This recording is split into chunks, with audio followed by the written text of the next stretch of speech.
하늘 새로워 주 언제나 우리와 함께 계셔 하루 또 하루 하늘 새로워.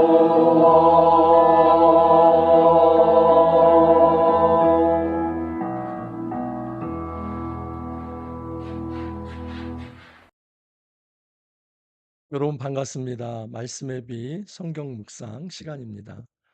여러분 이 땅을 살아가면서 우리가 지혜로운 하나 백성이 될 수 있기를 간절히 소망합니다. 어리석은 자와 지혜로운 자가 비교가 됩니다. 여러분 하나님께서는 우리 인생이 어리석은 인생이 아니라 지혜로운 인생이 되기를 바라십니다.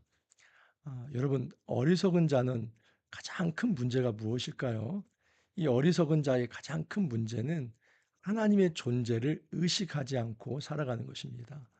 이 세상에 창조자도 없고 또 그 창조된 세계를 지켜가시는 하나님도 없다.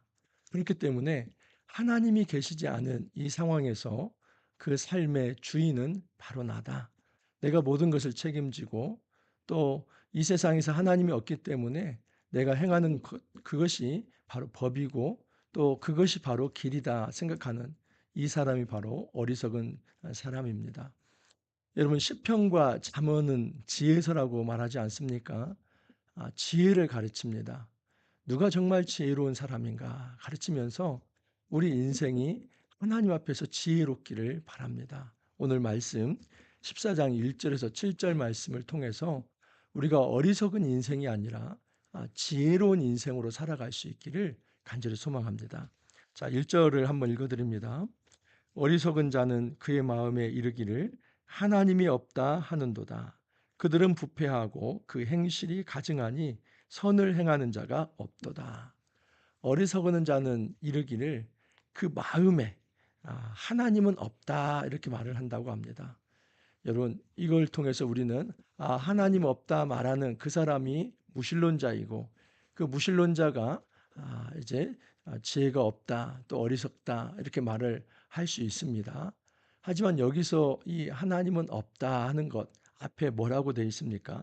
그의 마음에 이르기를.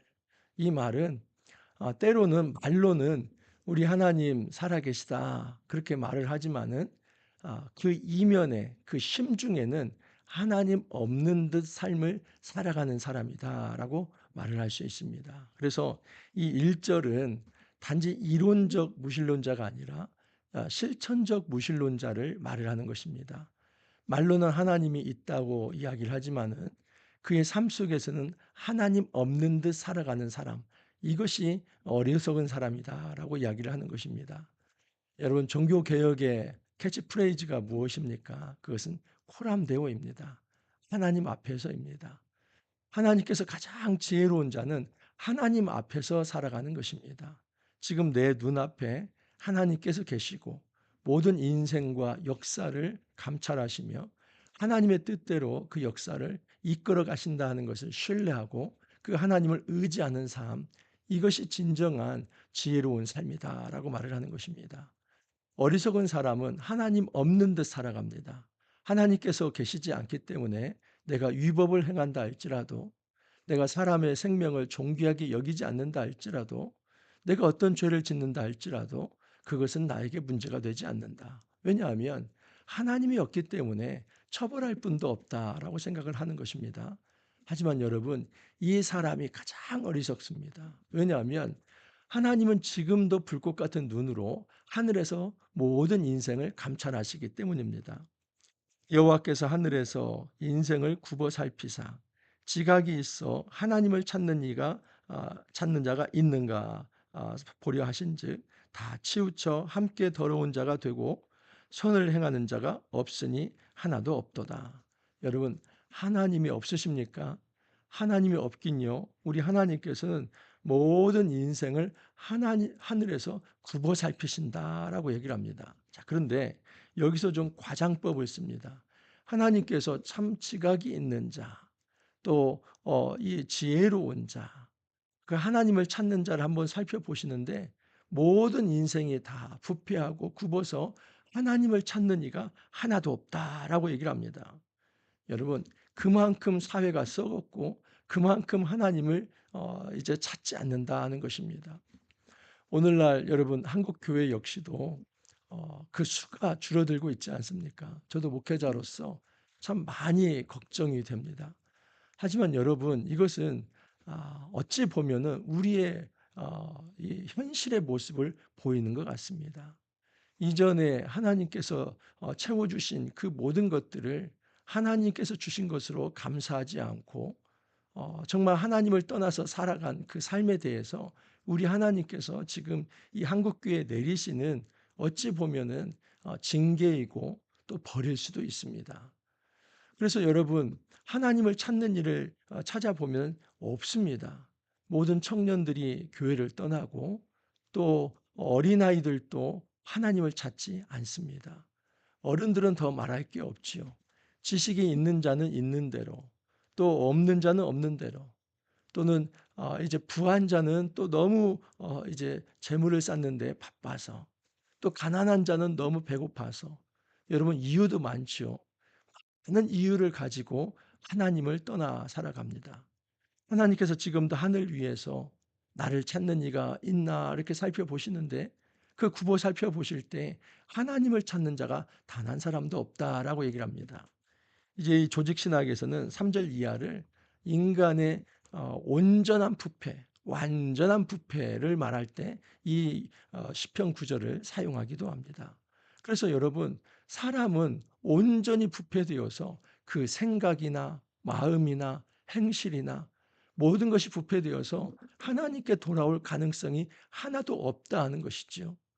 이런 차원에서 여러분, 어리석고 지혜로움은 이 하나님의 은혜에 달려 있다라고도 말할 수 있습니다. 왜냐하면 모든 인생이 이미 하나님을 떠났고 하나님을 찾지 아니하고 그래서 모든 사람의 마음이 부패하여서 더 이상 이 세상과 역사와 인류에 하나님이 안 계시기 때문에 그런 상황에서 하나님을 찾는 이가 있다면 그것은 하나님의 은혜입니다.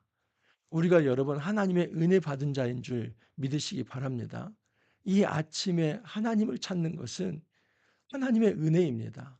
우리 마음에 하나님이 계시고 우리 삶에 하나님이 계시기 때문에 이 아침을 기도로서 말씀으로 시작하는 것입니다. 가장 지혜로운 자는 세상이 어떤 길을 가든 그 속에서 하나님을 찾는 자입니다.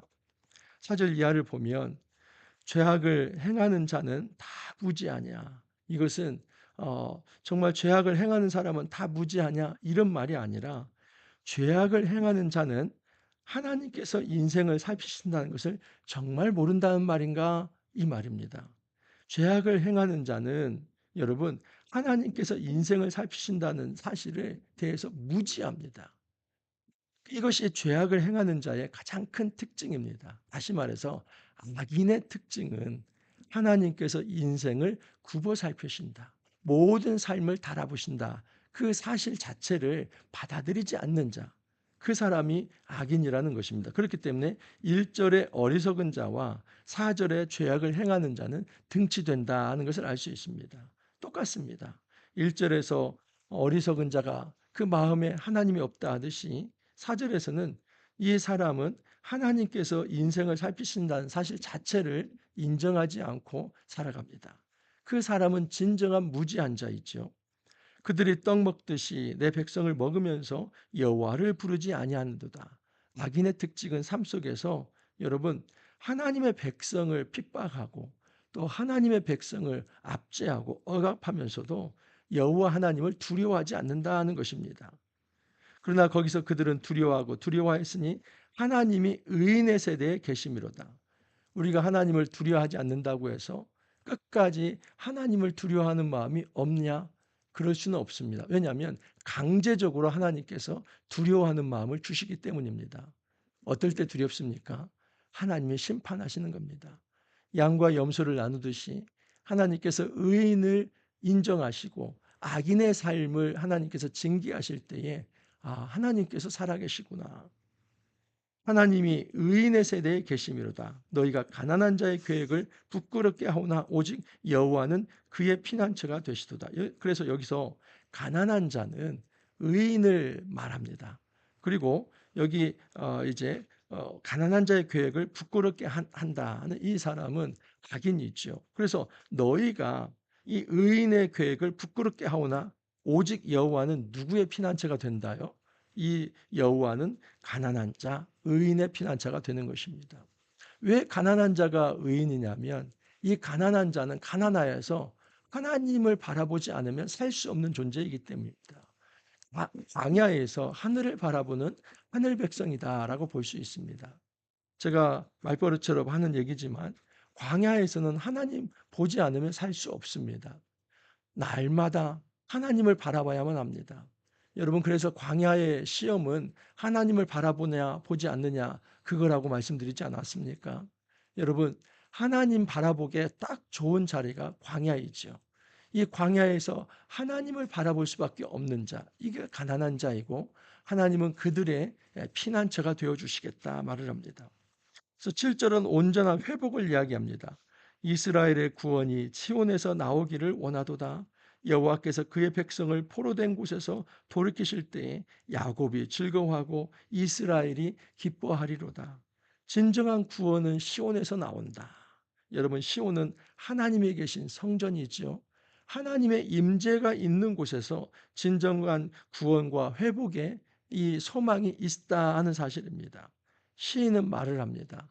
이 어리석은 자는 하나님이 없다 하고 어리석은 자는 죄악을 행하면서도 그 하나님의 존재 자체를 인정하지 않으며 또 정말 하나님의 의로운 백성을 핍박하고 압제하고 그렇게 불신 가득한 신성 모독적 삶을 살아가면서도 하나님 앞에서 두려움을 표현하지 않지만 오히려 하나님은 시온에서 구원을 바랄 것이며 의인을 구원하시고 결국은 악인들조차도 하나님을 두려워하지 않으면 안 되도록 하나님께서 상황을 만들어 가신다는 것입니다.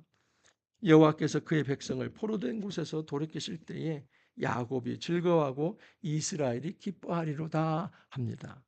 여러분, 우리가 어떻게 참된 기쁨을 회복할 수 있습니까?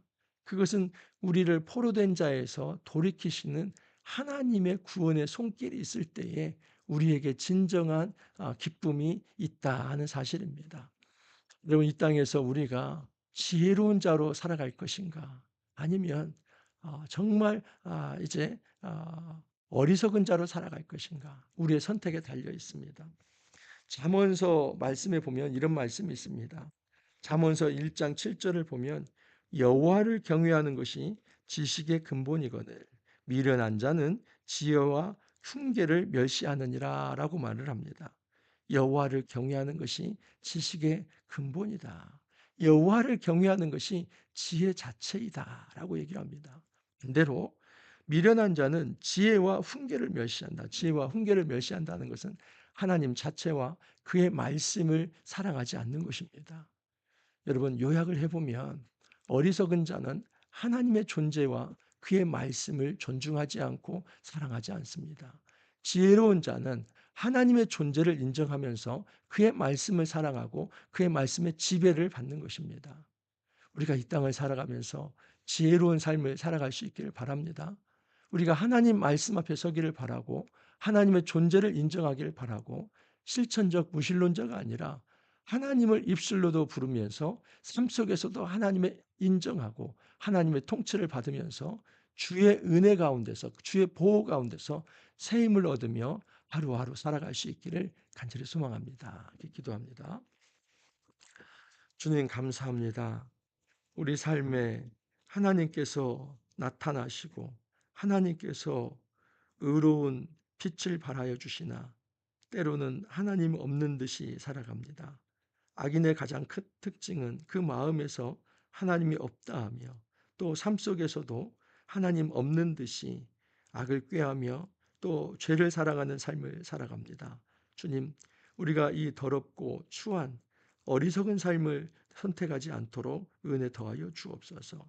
날마다 말씀으로 경책하시며 성령으로 인도하는 그 하늘의 음성을 우리가 귀담아 듣게 해 주시고 날마다 경건함으로 하나님 앞에 무릎 꿇고 이 말씀의 인도를 받으며 성령의 인도를 받으며 살아갈 수 있도록 은혜를 더하여 주옵소서.